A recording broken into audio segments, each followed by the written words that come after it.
Hello, everybody. My name is James Williams, and it is an honor to be able to present this year at the CEC DADD Annual Conference. I am an autistic self-advocate. I have written two autism-related books and co-written another autism-related book. I serve in various roles on various committees, but today I'm going to be talking about, during this presentation, utilizing high school booster clubs after the post-secondary transition, using my own experiences as a member of my old high school's booster club as a case study. Now, some of you might be wondering, what exactly is a booster club? In summary, a booster club is an organization that is typically found within schools. They could be middle schools, high schools, and colleges that helps support, or as the name suggests, boost the athletic programs that are offered at that school.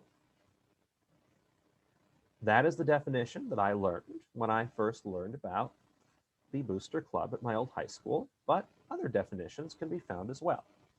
For example, if you were to go on Wikipedia, Wikipedia would say that booster clubs are organizations in schools at the high school and university level, and that these clubs are generally run and organized by the parents of the students in the supported organization in high schools and by athletic supporters and fans at colleges. If you were to go on the PTO Today website, they would say the significant difference between booster clubs and other parent groups is that they focus their support on specific needs such as athletics, music, theater, arts, and other programs. PTO Today also goes into more detail about various legalities related to a school booster club. So, in a nutshell, a booster club is a volunteer-based group within a school. It's typically run by parents, though, as you will see, I am an adult with autism and an alumni at my former high school that has also been an active volunteer at my old high school's booster club alongside other community members as well. That exists in order to help support the athletic programs within a school. So now I'm going to continue by talking a little bit about my own history within my old high school's booster club and how my involvement began within the booster club. I attended high school at Glenbrook North High School. Glenbrook North High School is the primary high school that serves my hometown of Northbrook, Illinois, a suburb of Chicago. The school colors, as you can see, are green and gold, and their mascot is the Spartan. Glenbrook North High School plays host to a booster club, the Glenbrook North Booster Club. And Glenbrook North Booster Club's motto is be positive, be proud, be a Spartan. And as you can see here, the mission of the Glenbrook North, or GBN, which is the common acronym used by locals in Northbrook to refer to Glenbrook North. The Glenbrook North, or GBN Booster Club, is the sole fundraising group supporting the Glenbrook North High School athletic department. So, my involvement with this group actually originates in a story that is related to my unique experience during my high school career at Glenbrook North High School. I graduated from Glenbrook North High School in 2010 with a modified diploma shortly before my 22nd birthday. after completing a blended academic program that combined high school classes with classes related to the transition program. Now, before I tell my story, I need to share a little disclaimer. Anyone who works in education or has any affiliation doing self-advocacy related to schools and education learns that different states run schools differently. So a part of this story relates to some regulations that are specific to Illinois that I want to clarify for everybody.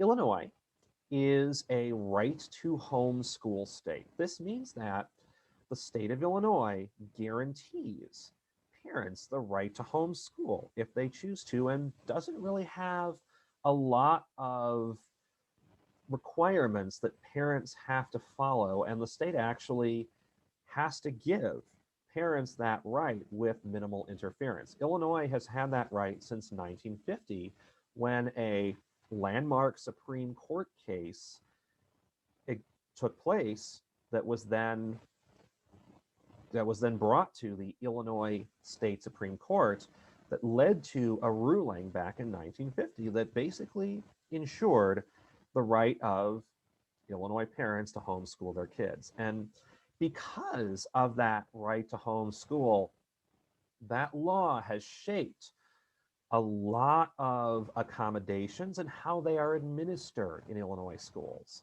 I think about the fact that there are some cases where Illinois schools will, if they realize they cannot provide the appropriate or adequate services for a student with a disability, they actually will help parents homeschool their children legally. In fact, there were times when I was homeschooled growing up where I actually still got support from the local school. My parents actually were able to get copies from the school of some of the books that students in the grade I was in were studying at times. And what this also means is that because Illinois had a right to homeschool law, it also meant that students had a lot of freedom who were homeschooled to also access resources based on need or desire. They could also mix and match.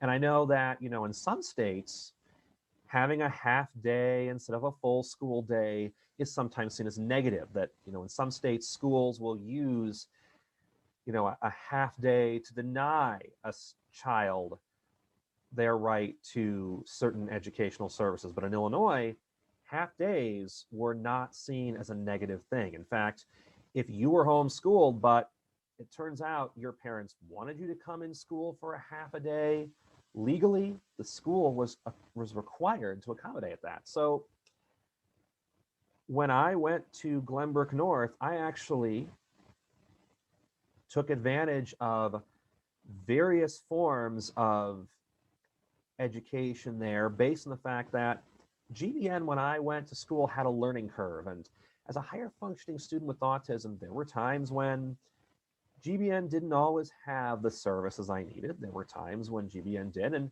this is actually something that I went through during earlier parts of my educational career. I often tell people I was in and out of school because sometimes I was homeschooled by my parents when we determined, myself, my family, and sometimes the school, that being home was probably a better fit for me. Sometimes I went to school half day.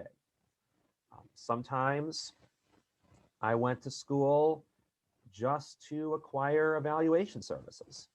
And by the time I was ready to go to high school, GBN still had some issues, and there were some struggles they had regarding the services that they offered to higher functioning students with autism. So I began my high school career first being fully homeschooled and then taking a few select classes of choice. And I did, which is perfectly legal in Illinois. I would come to Glenbrook North for a class, attend the class, and then I would return home And then I started taking classes of choice at Glenbrook North during my chronological high school years. But even when I was taking those classes of choice and still being educated at home for other academics, issues occurred. In fact, I found out when I was chronologically a senior after taking several classes of choice within a specific academic department that, in fact, unbeknownst to me, I had actually violated many rules. And I found out when I was chronologically 18 and sent into a manifestation determination meeting with my family that, guess what? James, you weren't a bad student. You you got A's in the classes you were in, but you made some pretty bad social choices and you had some behavioral issues and we need to discuss them. And it was during that manifestation determination meeting when all these infractions were shared to me that a silver lining occurred. It was determined that many of those infractions were caused by a lack of awareness by some of the teachers regarding the supports I needed, but also it was because one of the teachers that I had had class with was a very intelligent teacher who had been glossing over the behavioral issues because she saw the person inside that was a good student, but it turned out she was retiring at the end of that school year and pretty much realized that after she retired, if I was to remain at Glenbrook North and exercise my legal right to remain until my 22nd birthday, which I did eventually do, that the support she gave me out of the kindness of her heart as an amazing teacher wouldn't necessarily transfer. And she was right. She didn't realize just how much she had been accommodating me in ways that had upset some of the other teachers she had worked with. Well, after the misunderstandings and the mistakes had been established at the meeting, my parents and myself came to the realization that through those behavioral mistakes, a plan could emerge. It was determined that now Glenbrook North had figured out in some way, shape, or form what I needed, not just to remain at Glenbrook North as a transition student, but also as a unique, older high school student, also within the transition program. And that since the law in Illinois said I could stay in high school until my 22nd birthday, and I was lucky in that I have a summer birthday. My birthday is in August, typically shortly before the beginning of a new school year, that I basically had 3 school years where legally I could remain at Glenbrook North to take part in their transition program and graduate as an older high school student with a modified diploma. So, after the meeting, it was determined. The school knew what services I needed, and after being homeschooled and engaging in part-time high school during my chronological high school career, it was now time, I was now ready, and the school was ready for me to go back to public high school. So, at the beginning of the 2007-2008 school year, I went back to Glenbrook North at the age of 19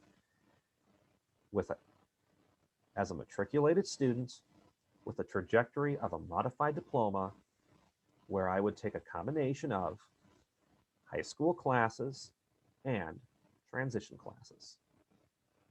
Many IEP battles, were fought and won during that time. But when I went back to high school, I had been socially cut out of a lot of the in crowd, a lot of, what my peers were going through, what classmates were going through. And I went back after my chronological graduating class had technically graduated, had technically left. So I pretty much had to figure out, okay, how am I going to fit in? And fortunately, I did have some peer supports. A girl that I went to high school with that was not in my grade, but went to the same school as mine. She took me under her wing. We fortunately had already become friends prior to my returning to high school. And she basically taught me the ropes. She taught me what the unspoken rules were that I needed to follow in order to fit in socially. But the thing that determined a big part of my social life and my social role at Glenbrook North was when I befriended several girls who were athletes on various athletic teams. One of those girls was on the swim team.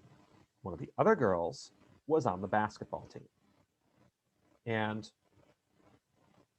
I said to them, well, hey, now that we're friends, I see that you play in sports. But at the same time, I'm also older. Will that be an issue? Will your parents have a hard time approving of our friendship? And the girl on the swim team said, James, come support me at the swim meets, meet my parents, and they'll love you, and they'll approve of our friendship. And so that began for the next 3 years during my unique high school career. That began the establishment of this role that I had, where I became the king of the spectators. I would go to athletic events. I'd support my friends. The athletes started noticing that I was supporting their games. They started respecting me. They started overlooking my autism because I was such a loyal spectator. In fact, many of the coaches, when they realized that I was attending athletic events to help feel like I had a belonging at the school, they started encouraging it. When the swim team coach found out that one of the girls on his team had befriended me, and in fact, that social coach, that girl who took me under her wing, who I eventually called my social coach, turns out she was a former member of the swim team. He encouraged those friendships. He even pulled strings so I could become a volunteer for the team.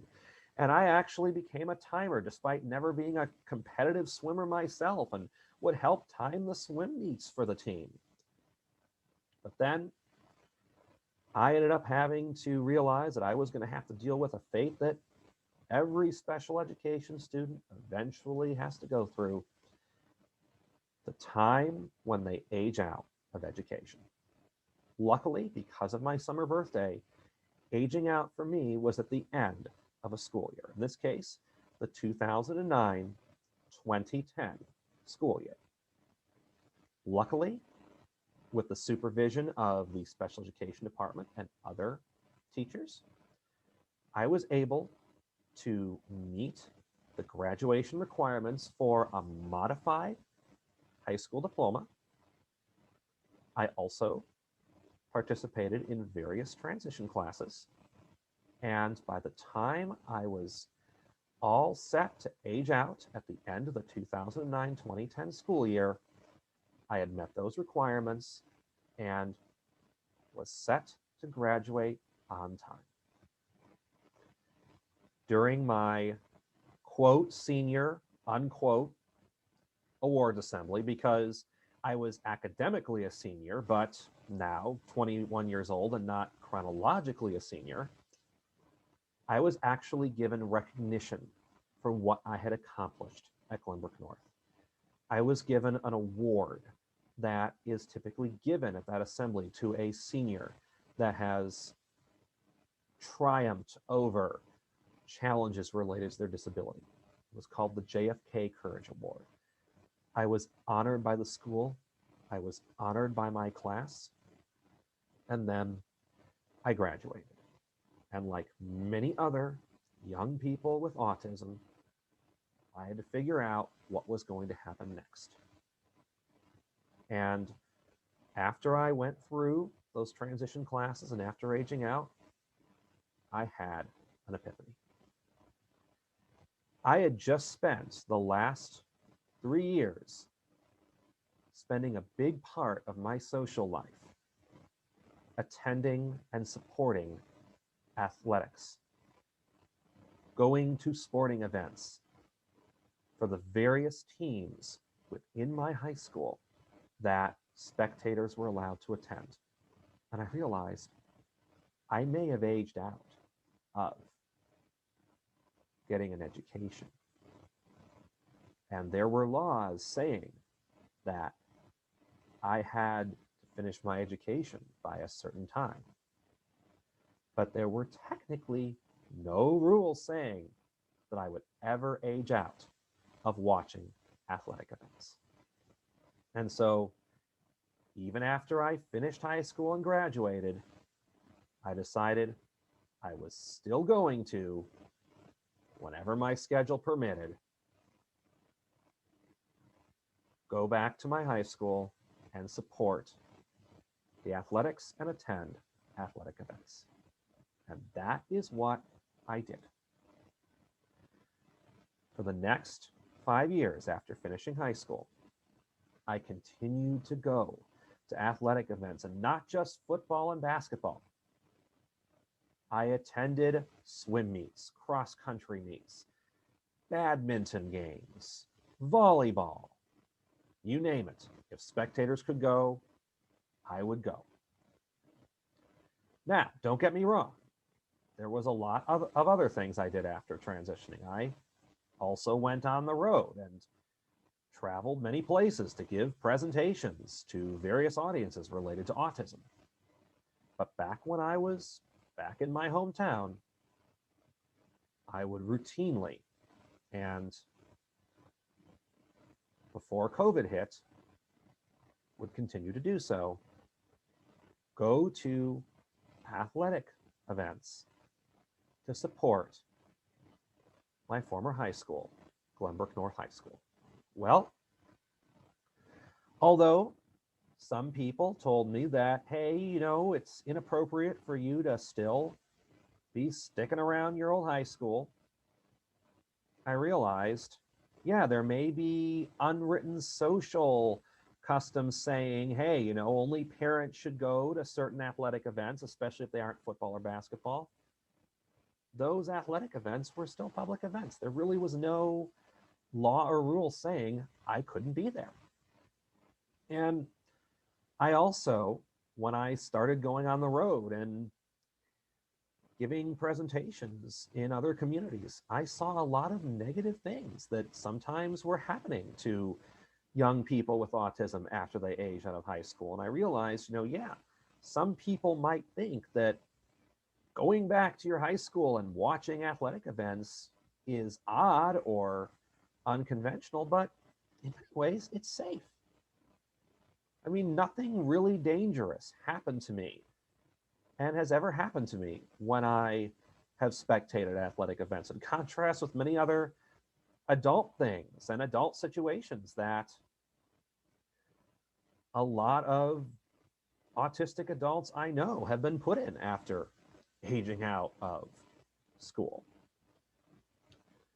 And in fact, Glenbrook North High School became supportive of my spectating. Indeed, back when I was a high school student, I was actually a student peer mentor in one of the self-contained classrooms that educated some of the most severely impacted students. And after I graduated, I got permission from that teacher to come back and visit that classroom, which I did for many years. And shortly before the pandemic hit, was still doing. Eventually, the coaches, the parents, including some of the same coaches that had supported my spectating as a high school student, all became supportive of my participation as a supporter. And eventually, 5 years after I finished high school, I found out that the principal of Glenbrook North, who had helped me extensively complete my educational requirements, helped speak up for me indirectly by supporting my services in special ed, was retiring. And I went back to my old high school, not physically at the high school, but by attending the annual fundraiser for the Glenbrook North Booster Club, the Booster Bash. And I went back there because traditionally at the Booster Bash, whenever the principal is retiring, the Booster Bash does something special to honor the retiring principal. And I went to honor the principal who had helped me. And when I was there, something happened to me that changed my life. I was approached by the then current president of the Booster Club and was told, "Hey, James, you've been an amazing supporter of Glenbrook North Athletics. You've attended so many athletic events. You've supported so many teams. How would you like to join the Glenbrook North Booster Club?" Well, let's just say I thought it over. I told them I wasn't going to make a decision immediately, but that I was going to think it over and I would let them know. I didn't even think that the Glenbrook North Booster Club was going to welcome me. Although I'd known about the Booster Club, I had assumed it was only open to parents of athletes. I then learned from the Booster Club leadership that while traditionally the Booster Club typically is comprised of parents of athletes, that in reality, it's open to anyone in the community and any athletic supporter. Well, I didn't join the Booster Club immediately. The Booster Bash is typically held in the spring of a school year, and in that case, it was the spring of the 2014-2015 school year, spring 2015. So I thought it over, and after mulling around with the idea, I then decided that I would join the Booster Club in the fall of 2015 at the beginning of the 2015-2016 school year, 5 years after my graduation. So a new chapter of my life began in the fall of 2015 when I joined the Glenbrook North Booster Club. When I attended my first Booster Club meeting, I met so many amazing people. Many of them were parents of athletes, but they were people that eventually became amazing social connections within my community.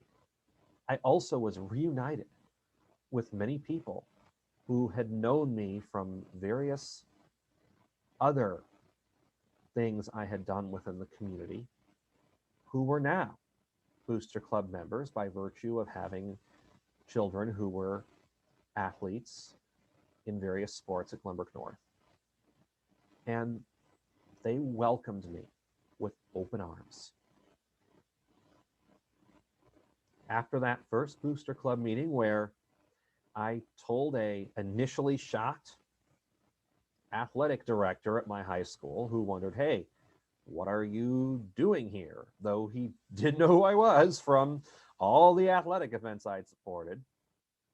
I told him I was now a member of the Booster Club. And when he realized that I had now joined the club, he welcomed me too. And since then, I have split my time between volunteering at the Booster Club, which is my primary social activity when I am at home, but still having a other full social life traveling on the road as an autistic self-advocate. I have earned the respect of many parents I have worked with at Glenbrook North for my participation in the Booster Club, especially parents of autistic children who see my involvement in the Booster Club as an example of something that their children might someday be able to do when they age out of the educational system.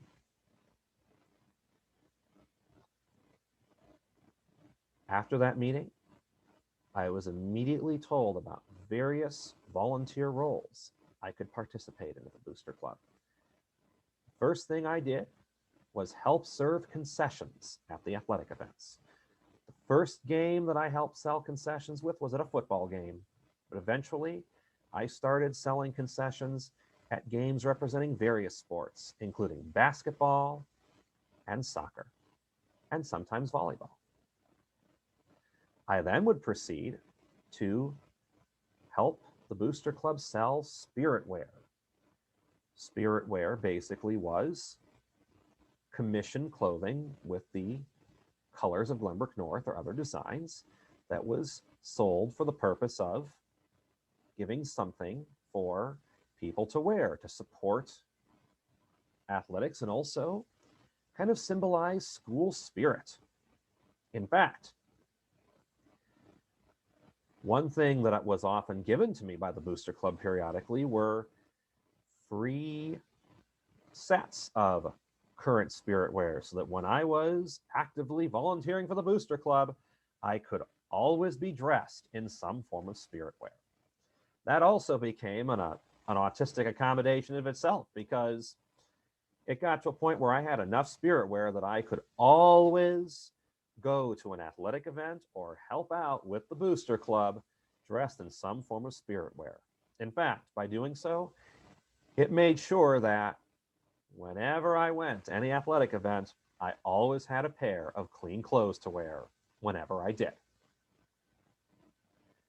So, although I can talk more and more about my participation in the Glenbrook North Booster Club, I'm now going to turn it over to some individuals who have also been involved at the Glenbrook North Booster Club in various roles to talk about some of the things that they participated in, but also to establish kind of the mission and kind of the objectives of the Glenbrook North Booster Club as well. I'm going to start with one of the former presidents of the Booster Club.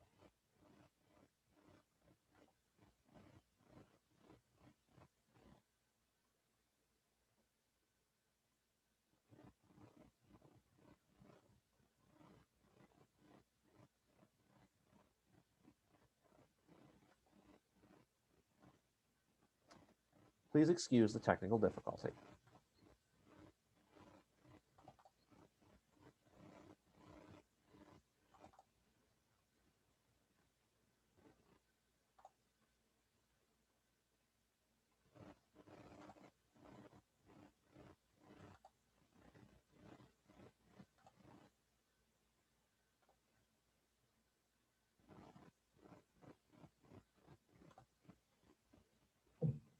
Hi, I'm John Fraser. and along with my wife Susan, served as co-president of the Glenbrook North High School Booster Club. The goal of the Booster Club is to help raise funds for our 31 boys and girls athletic teams, funds that fall outside of the athletic department budget. We also like to raise school spirit along the way. We have over 700 member families each year and dozens of volunteers who help make this all happen by working concessions, selling spiritware, and running the year-end fundraising event. We use those funds for things like the turf on our athletic field outside, a big new baseball scoreboard, and lots of equipment for all of our boys and girls teams. It's been a great honor to serve alongside the athletic directors, coaches, Booster Club board of directors, and all of the parent volunteers and team managers that help make this all work. And it's in service to our wonderful young scholar athletes who really do embody the Glenbrook North motto: be positive, be proud, be a Spartan.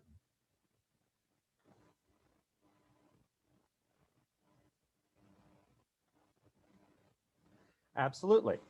Now, one of the core parts of the structure of the Glenbrook North Booster Club is that the Booster Club is led by a team of presidents, and traditionally, the Booster Club presidents are a married couple. It's usually a husband and wife who are the parents of students who are athletes within the Glenbrook North High School Athletic Program. The presidents are elected to a 2-year term.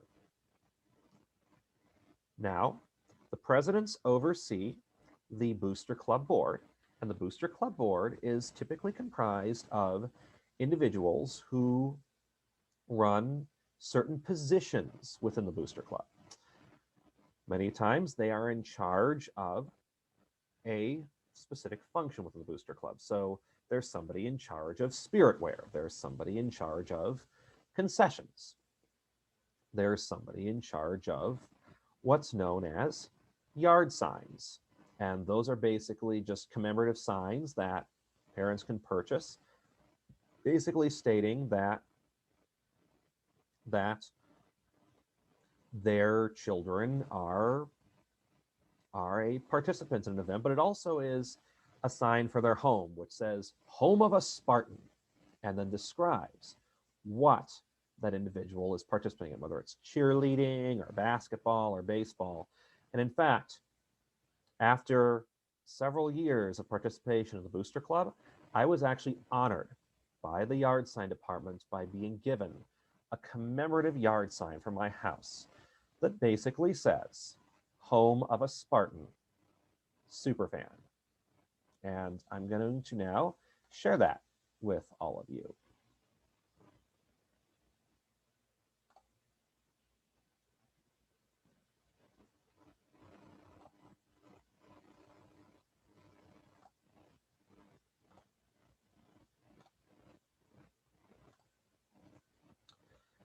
This is the commemorative yard sign that was given to me as a gift to the Booster Club, acknowledging a title they had given to me, the Superfan of Glenbrook North. It was an amazing honor to be given this by the Booster Club.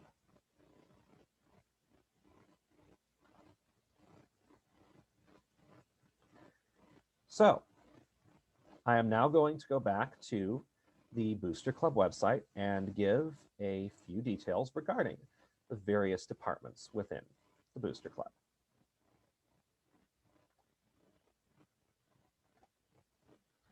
So the Booster Club has a Spartanware department, and a person who is in charge of Spartanware helps design new Spartanware apparel periodically, helps sell Spartanware at various athletic events and other school events. And I have assisted individuals who have been in charge of Spartanware sell Spartanware and promote it. In fact, the Spartanware department, as I mentioned earlier, often gives me free sets of Spartanware for me to wear at events as a gift for the volunteer service I have contributed to the Booster Club, and also sometimes to model in, to promote Spartanware for others.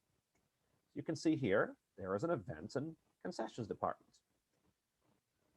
The Booster Club primarily are the ones who sell concessions at the athletic events. And interestingly enough, although the Booster Club has traditionally been mostly comprised of parents of athletes, there are also other alumni that also are a part of the Booster Club that I have been very fortunate to work with. In fact, I have worked with many graduates of Glenbrook North like myself at various athletic events and other events sponsored by the Booster Club, including the Booster Bash, which, as I mentioned earlier, is our annual fundraiser.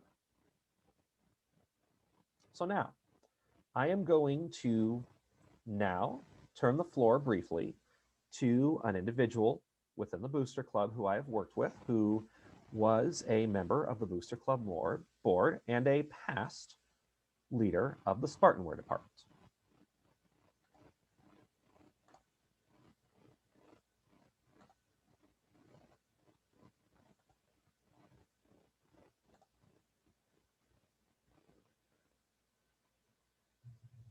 My name is Tiffany Seibert. I'm a mom of 3 young men who all attended Glenbrook North High School. Sitting on the Glenbrook North High School Booster Board enabled me to sharpen my skills about volunteerism. Community volunteerism makes a difference. The opportunity to volunteer helps us stay physically and mentally healthy. It expands our network, boosts social skills, fostering friendships and life fulfillment.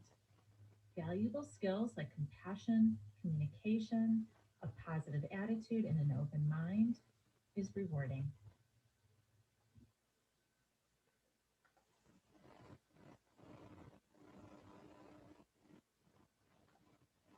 Absolutely. I couldn't agree more. So, now that I've talked about my participation within the Glenbrook North High School Booster Club, you might be asking, how is this information relevant to high school teachers, professionals, and other individuals supporting autistic individuals during the post-secondary transition or after the post-secondary transition? And here's why. Like I said earlier, you may age out of the educational system. You may lose your IDEA protections at a certain age, but technically, if a school hosts athletic events that are open to the public, there's no rule saying you will ever age out of supporting them or spectating at them.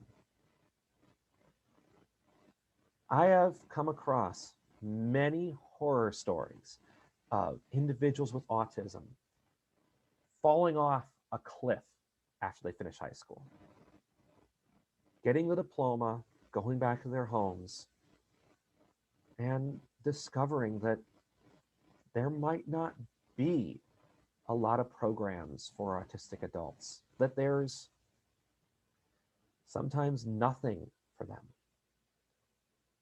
But their community may have a high school that has athletic teams and hosts athletic events. And so what I'm trying to say is, don't close yourselves to the idea that for some of those adults, after they age out of education, that they might not be able to find a community by spectating at their high schools, by being an athletic supporter. And just as Glenbrook North High School's Booster Club became an amazing place for me to maintain connections within my community, if a local high school's Booster Club is open to their community, then booster clubs can take the lead and help autistic adults who might not be going to college after high school, who might not always be succeeding in many places after high school find a place within their community that is safe and enables them to become a respected member of their community. Because I can tell you, participating at the Glenbrook North High School Booster Club didn't just give me a social community, it helped me stay safe in my community. A lot of local police officers and law enforcement that often come to the athletic events, especially the football and the basketball games, to help people stay safe, have gotten to know me. I am now well known by a lot of the police officers in my community who have gotten to understand my autism and have done amazing things to help protect me and help me stay safe within my community. And sadly, there are so many cases in which autistic adults can have run-ins with their local law enforcement due to misunderstandings. So what I'm trying to help anyone listening to this understand is a local booster club can be a resource for an adult with autism in their community that is aged out of education. Don't rule out the possibility of athletic support as a way for an autistic person to have a social role within their community. Because in the end, yes, parents may traditionally be the ones that attend athletic events in schools, but like I said before, there's nothing really saying that an autistic adult can't support. And also, too, what danger is there in including autistic adults within a community in the name when supporting high school athletics? I can tell you, the people I know who are part of the Booster Club, who are diehard fans of high school athletics, they're not dangerous people. They live, in some cases, to support Glenbrook North athletics.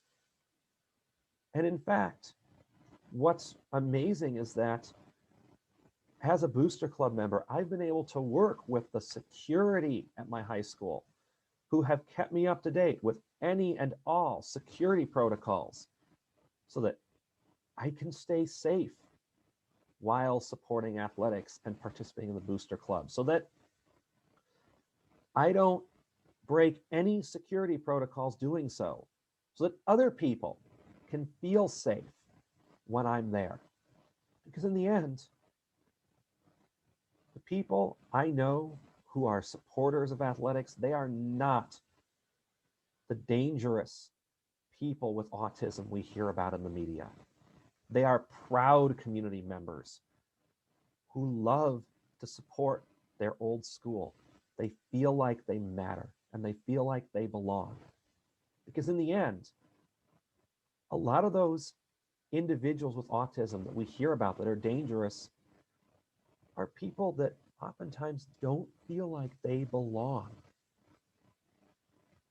And ultimately, in my opinion, one of the best ways we can keep a school safe and secure is by helping their alumni with disabilities feel like they still belong in a community long after they graduate. And also the fact that if you are an established person within a school community, even if you're just a spectator with athletics, the same security that was designed to protect the student athletes and the parents and others should also protect you as well. In addition, I also tell people, in a world where a large and growing population of adults with disabilities are struggling after they finish the educational system, anyone in education, any parent of a child with autism or any disability that has just aged out of the educational system, we need to brainstorm.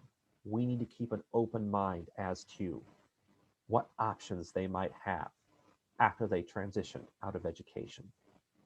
And what I'm trying to show here is that a booster club should be seen as a possible option. And a high school booster club that is open to the community should be seen as a resource. I am now going to continue by sharing a video given to me by the current person in charge of the yard signs at the Glenbrook North Booster Club.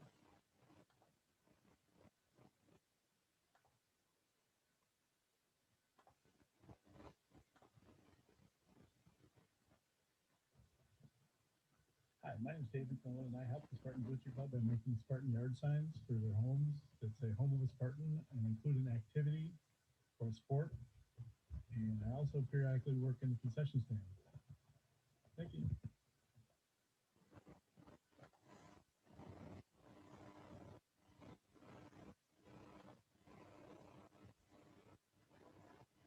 Participating at the Glenbrook North Booster Club also gave me many skills that have been valuable in learning how to function within a community, within society, and also in other work and volunteer settings. For example, I learned that although I often worked well as a volunteer within spiritware and within concessions, and eventually at various events sponsored by the Booster Club, especially their fundraising event, that didn't mean that I necessarily was going to be involved everywhere, nor was I going to work well everywhere. The yard signs, for example, are typically created exclusively by the person in charge, who doesn't always take doesn't always take a lot of volunteers. In fact, oftentimes the person in charge of the yard signs does all the work themselves. But you know what? I learned that was okay. Because what mattered to me eventually wasn't whether or not I did everything, whether or not I stretched myself thin. It was the fact that I belonged to a community group, that I felt like I had a role there. And that just because I wasn't involved in yard signs doesn't mean that I still wasn't a respected member of the Glenbrook North Booster Club. I am now going to, before I wrap up this presentation, share another video by the current head of Spiritware at the Booster Club regarding their thoughts on the GBN Booster Club.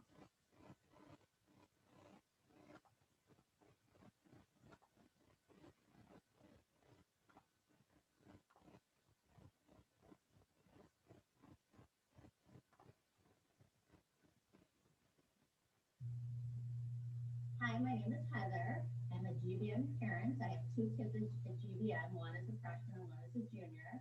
I'm a member of the GBM Booster Board. My job specifically is to do spirit wear. We call it Spartan wear. We design clothing, sweatshirts, t-shirts, different items, and sell them in order to make money for the Booster Club. We purchase things like a giant jumbotron for the gym, tennis court, signs, benches, something for every sport, and we help out the coaches. My job is a 2-year position, but I like it so much that I'm on year 3. We have monthly meetings for the Booster Club to talk about how much we've raised and what we plan on doing with our money, and I really enjoy it.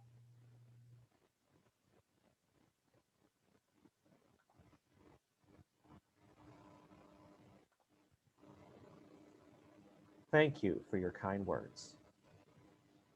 In the end, it is my hope that this presentation can open the eyes of the people listening to it, the possibility of looking at their local booster clubs, whether it's the high school level and the middle school level, or possibly the college level, as a viable community resource for adults with autism within their communities after they have transitioned out of secondary education or the educational system wherever they happen to be when they were aging out. I am still a respected member of the Glenbrook North High School Booster Club, and my participation at Glenbrook North High School as an alumni volunteer has only grown. I am now not only a member of the Booster Club, I am also a member of the Grad Night Committee and a member of the Choir and Theater Patrons Association, where I now assist at events related to our annual party and event that we host for graduating seniors, Glenbrook North Grad Night, and various events related to choir and theater.